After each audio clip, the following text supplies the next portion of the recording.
নবী মোহাম্মদ সাল্লাহ সাল্লাম কি মাটির তৈরি না নূরের তৈরি, এটা নিয়ে কিন্তু আলেমদের মধ্যে বাড়াবাড়ি করে, ওরা বাহাস করে, মারামারি ঘুষি অনেক কিছু করে আর কি। যাক, সেখানে যাব না। কোরআন কি বলে আমি সেটা নিয়ে আলোচনা করবো। দেখেন কি বলতেছে। এটা হচ্ছে সূরা বনী ইসরাইলের 93 নম্বর আয়াত।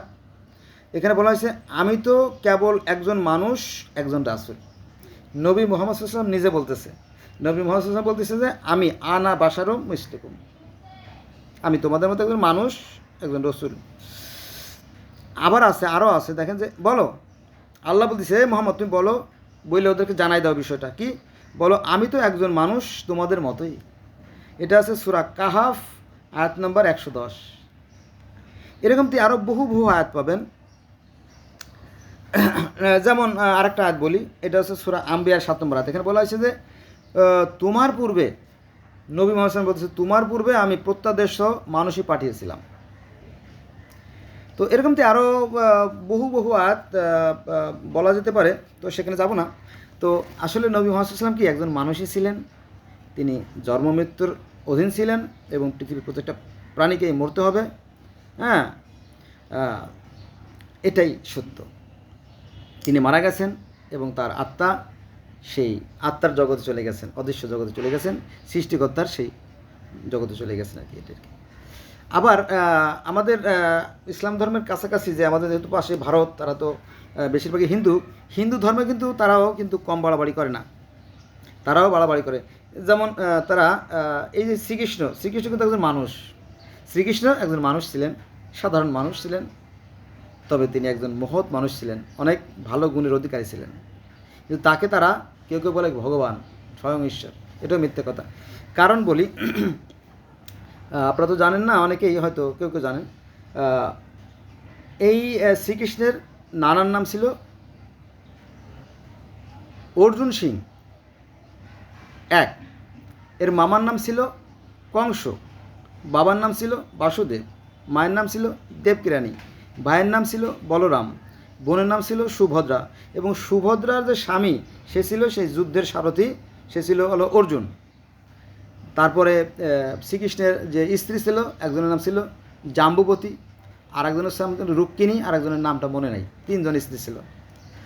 তো তারপরে শ্রীকৃষ্ণের একজন ছেলে ছিল, তার নাম ছিল কি শম্ভু। এরকম ছোট্ট একটা ফ্যামিলি এই ছিল। কিন্তু এখানে তার হাজার হাজার স্ত্রী ছিল, এই নিয়ে অনেক বাড়াবাড়ি ধোঁকাবাজি করে। এটা বিধর্মী তো করেই, হিন্দুরাও করে থাকে, ঠিক আছে। এখানে যে বিষয়টা, মূল বিষয়টা অনেকে জানে না। শ্রীকৃষ্ণের জীবনে আমি পড়ছি, পরম পুরুষ শ্রীকৃষ্ণ একটা জীবনী আছে, যদি কেউ দেখতে হবে। তো সে বইটা আমি দেখছি যে শ্রীকৃষ্ণ একজন মানুষই ছিলেন। তো এই যে রাজা কংস ছিল অত্যাচারী, এবং রাজা কংসের যে বিয়াই, অর্থাৎ ওনার 5টা মেয়ে বিয়ে দিয়েছিলেন জরাসন্ধের 5টা ছেলের সাথে। তাহলে জরাসন্ধের 5 ছেলে হলো 5 জন রাজা, আর জরাসন্ধ একজন 6 জন রাজা, আর কংস হলো একজনের 7 জন রাজা।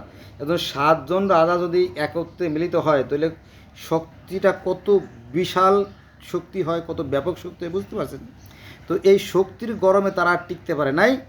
তো কী করছে, ওই দুর্বল যে প্রদেশগুলো আছে, ওই দুর্বল প্রদেশ থেকে 80 জন মতান্তরে 100 জন রাজাকে ধরে নিয়ে আসছে জেলখানায়, যে তাদেরকে হত্যা করবে, জেল হত্যা মতো আর কি, জেল হত্যার মতো এদেরকে ধরে নিয়ে আসবে। তো দেখলো যে ও অসহায় মানুষগুলো তখন চলে গেল শ্রীকৃষ্ণের কাছে, হে শ্রীকৃষ্ণ, তুমিই মনে হয় একমাত্র যোগ্য ব্যক্তি, আর তো করে দেখতেছি না, সত্যের ভরা বোধে ডুবে যায়, অর্থাৎ ন্যায় আদর্শের যে নৌকা সেটা বোধে ডুবে যায়, তুমি একটু রক্ষা করো বাবা। তখন শ্রীকৃষ্ণ আবার কী করলো, যে অর্জুন বলো, অর্জুন আর বসে থাকা যাবে না, আমাদেরকে যুদ্ধ করতে হবে। তখন অর্জুন বলো যে না, যুদ্ধ করতে পারবো না।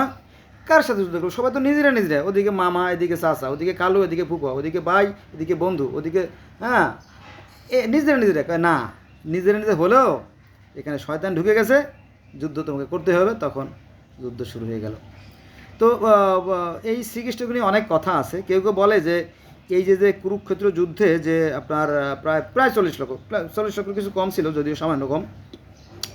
তো এই 40 লক্ষ, তৎকালীন 40 লক্ষ মানে কি বিশাল ব্যাপার। তো এই 40 লক্ষ লোক নিহত হয়েছিল কুরুক্ষেত্রের যুদ্ধে।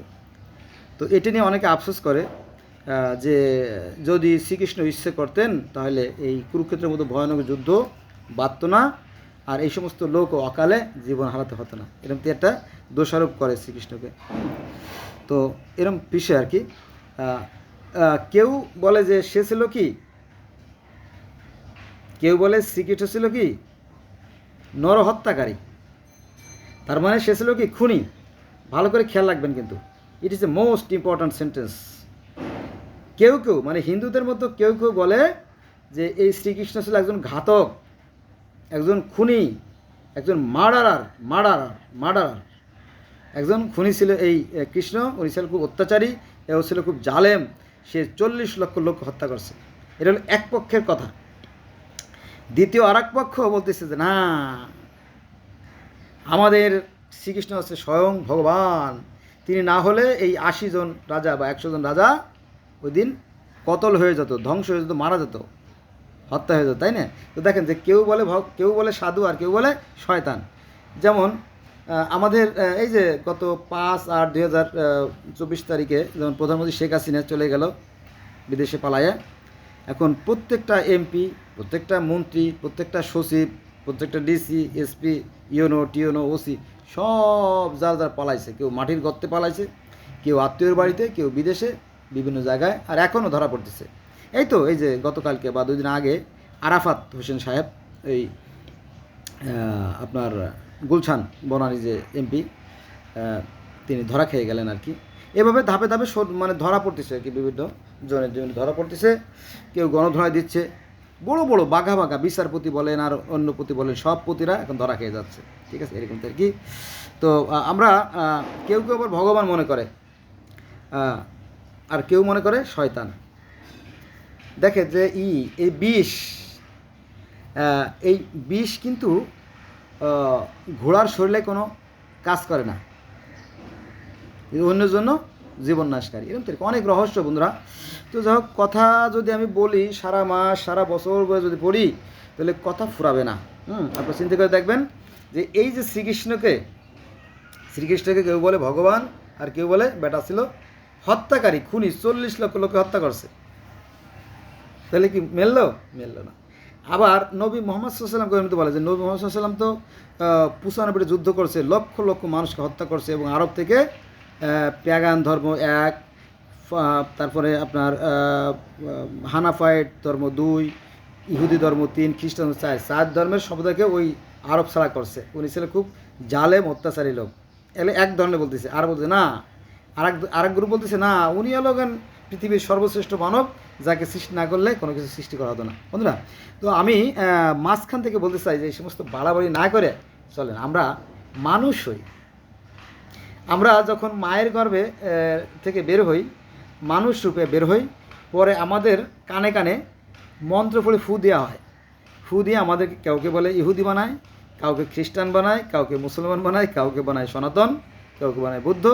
ফলে মানুষের মধ্যে মানুষের বিভেদ সৃষ্টি হয়। আমার মনে হয় মানুষের প্রতি মানুষের ঘৃণা, বিদ্বেষ, বিভেদ থেকেই ধর্মের সৃষ্টি। কিন্তু মানুষ আমরা সবাই একই স্রষ্টার সৃষ্টি। চলেন আসুন আমরা এই ধর্মের বিভেদ ভুলে গিয়ে মানুষ হই, প্রকৃত মানুষ হই, পৃথিবীতে আমরা শান্তি প্রতিষ্ঠা করি। ধন্যবাদ সবাই।